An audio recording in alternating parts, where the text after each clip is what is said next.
यार मैं बहुत हार्ड वर्किंग हूँ, बहुत काम के लिए डेडिकेटेड हूँ। अपनी फैमिली लाइफ को मैं कॉम्प्रोमाइज़ करके अपने प्रोफेशनल लाइफ में इतने हार्ड वर्क कर रहा हूँ, फिर भी मुझे जो ग्रोथ मिलनी चाहिए ना वो मेरे करियर में नहीं मिल पा रही है। ऐसा कहने वाले बहुत सारे और भी लोग हैं कोऑपरेट में, जो अपने हार्ड वर्क, अपने डेडिकेशन से अपनी कंपनी को अपना समझ के जान दे देते हैं, इतनी मेहनत करते हैं। पर जब ग्रोथ की बारी आती है तो बहुत सारे लोग ऐसे होते हैं जो बोलेंगे कि यार हमारे साथ अनफेयर हुआ है, हमको ग्रोथ मिलना चाहिए था और प्रमोट कोई और हो गया, हमारा अप्रेजल इतना होना चाहिए था लेकिन इतना नहीं हो पाया। सो अगर आप भी उसमें से एक हैं तो ये बात आपके लिए है, ध्यान से सुनिए। उसका सबसे बड़ा कारण, ये एक अकेला कारण नहीं पर सबसे बड़ा कारण है इमोशनल अनस्टेबल होना। इमोशनल अनस्टेबल होना मैं क्यों बता रहा हूँ? आप चाहते हुए न चाहते हुए ये एक हैबिट अपनी इंप्रूव करने की इमीडिएट कोशिश कर लीजिए।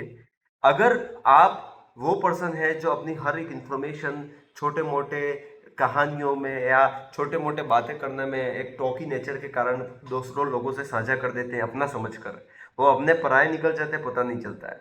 दूसरा, आप कहीं ना कहीं वो इंफॉर्मेशन भी पास कर देते हैं जो इंफॉर्मेशन आपका पीछे का एक हथियार बन जाता है, जिसके कारण आपकी छवि एक नेगेटिव इंप्रेशन में लोगों के सामने अपीयर होने लगती है। फॉर एन एग्जाम्पल, आप दोस्तों के ग्रुप में बैठे हो, मान लो पार्टी करने गए हो, किसी जगह आउटसाइड खाने के लिए गए हो, और बातों बातों में आप बेवजह ऐसी बातें कर रहे हो जो आपकी फैमिली से रिलेटेड है या आपके काम से बिल्कुल इरिलेवेंट है, जस्ट बिकॉज कि आप थोड़ा इंप्रेशन बनाना चाह रहे हो। आपने बहुत सारी ऐसी इंफॉर्मेशन दे दी जिसके कारण लोग अपने दिमाग में बैक एंड माइंड आपके बारे में एक छवि बना देते हैं, जिनमें उन्हें लगता है कि आप बहुत फेंकते हो या बहुत सारी ऐसी बातें करते हो जो इरिलेवेंट है। तो आपको वो टेकन फॉर ग्रांटेड ले लेते हैं। पर वहीं जो लोग आपसे आगे निकल गए हैं, उनका ऑब्जर्वेशन आप उनको ऑब्जर्व करके देखना, वो बात वही करेंगे जो उनको लगता है कि कहीं ना कहीं से इसका रिजल्ट जो है वो पॉजिटिविटी में, मेरी छवि में दिखेगा। राइट। मैं एक छोटा सा एग्जांपल यहाँ पे और दे सकता हूँ कि कभी कभी क्या होता है, हमको कोई किसी कारण से एक बॉस ने चिल्ला दिया कि भाई तूने ये काम क्यों नहीं किया। अब हम क्या करते हैं, बॉस के जाने के बाद फ्रस्ट्रेशन में, अरे हम तो ये कर देते हैं, इतना कुछ करने के बाद भी वो क्या ही दे देगा भाई, इतना सब कुछ।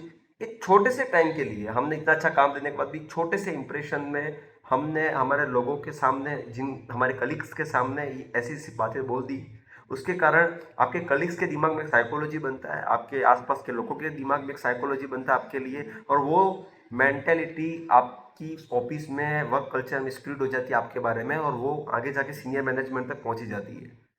सो इमोशनल स्टेबल होना बहुत ज़रूरी है। अदरवाइज आप अननेसेसरी वर्क ले लोगे आपके काम में, अननेसेसरी ओवरलोड का वर्क शुरू कर दोगे, आप अपने कलीग का वर्क खुद करना शुरू कर दोगे, आप काम निकालवाने की जगह काम करने की स्किल डेवलप कर लोगे। सो काम निकालवाना वेरी बहुत ही इंपॉर्टेंट स्किल है। अगर आप ग्रोथ करना चाह रहे हो तो काम करना बहुत अच्छी बात है, पर काम निकालवाना उतनी ही अच्छी बात है अगर आप मैनेजमेंट पोजीशन पे जाना चाह रहे हो तो।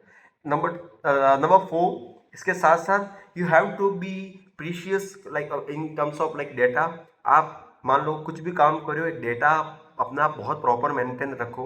अदरवाइज डेटा मैनेजमेंट में आप पीछे रहोगे और सिर्फ काम करते रहोगे तो आपकी आपकी ग्रोथ की जो संभावना है वो बहुत कम हो जाती है। आपके पास हर एक पॉइंट का, आपने जो काम किया है उसका डेटा मैनेज करो, अदरवाइज आपको 4 दिन बाद पूछा जाएगा कि आज इस तारीख को आपने क्या ही किया था, तो आपके पास बताने के लिए कुछ नहीं रहता है। जस्ट बिकॉज आप कंपनी के लिए अच्छा सोचते हो, उस चक्कर में आप डेटा मैनेज नहीं करोगे, you will collapse. So you should to be maintain your data. ये सारी चीज़ें छोटी छोटी हैं बट बहुत इंपॉर्टेंट मैटर करता है। अगर कोई भी काम करते हो उसका एक रिकॉर्ड बनाओ, उसका एक शेड्यूल बना दो, और उस हिसाब से अपने काम में लेके चलो। और भाई इमोशनली बहुत ही स्टेबल रहने की ज़रूरत है। कभी भी रोना या कभी भी हंसना कहाँ पे बहुत मैटर करता है, ये बहुत ध्यान रखना। Okay. And one of the most other important aspect जो मैं यहाँ पे शेयर कर रहा हूँ, ओवर थिंकिंग कम से कम करो। देखिए, मैं ज़्यादा ये वीडियो को पॉपुलर होने के लिए या इस सच एस्पेक्ट से नहीं बनाता हूँ, बट मेरा मानना है कि कोशिश कर पाऊँ कि वो जो एक्सपीरियंस जो मैं फील करता हूँ वो आप तक शेयर कर पाऊँ। मैं बिलीव करता हूँ, मैं खुद ओवर थिंकिंग पर्सन हूँ, मैं ओवर थिंकर हूँ। ओवर थिंकिंग आपकी लाइफ डिजास्टर कर देगी। कोशिश करो कम से कम चीज़ों के बारे में सोचो। अगर आपके साथ मान लो फॉर एन एग्जांपल, अगर आप और आपके कलीग के बीच में डिस्प्यूट खड़ा हुआ है, कुछ बात के लिए बहस हो गई, और वो बहस होने के बाद आप उसी जगह पे बैठे हो और आपका जो कलीग है वो उठ के आपके मैनेजर के केबिन में घुस गया, और मैनेजर के साथ बात कर रहा है, तो डोंट इमेजिन कि यार वो मेरे बारे में ये बोल रहा होगा, वो बोल रहा होगा। जस्ट बी विथ फ्लो, जो हो रहा है वो होने दो। टेक इट वेरी रिलैक्स, उसको बहुत इजी तरीके से लो। जब मैनेजर आएगा खुद बात करेगा तब इस बात को छेड़ो, उस बात को बड़ा मत करो। अदरवाइज वही चीज़ आपकी परफॉर्मेंस, आपकी छवि को और ज़्यादा खराब कर देगी जब आप जस्टिफाई करने चाहते हो तो। सो बेटर है कुछ चीज़ों के बारे में कम सोचो, इमेजिनेशन कम से कम करो, वर्क प्रैक्टिकली करो। That is what my only expectation from you guys. अगर आप चाह रहे हो कि आप मैनेजमेंट लेवल तक ग्रोथ करना चाह रहे हो तो ये सारी छोटी छोटी चीज़ें और इम्प्रूव कर सकते हो। हम नेक्स्ट वीडियो में और सारी चीज़ें डिस्कशन करेंगे। अभी के लिए इतना ही, थैंक यू।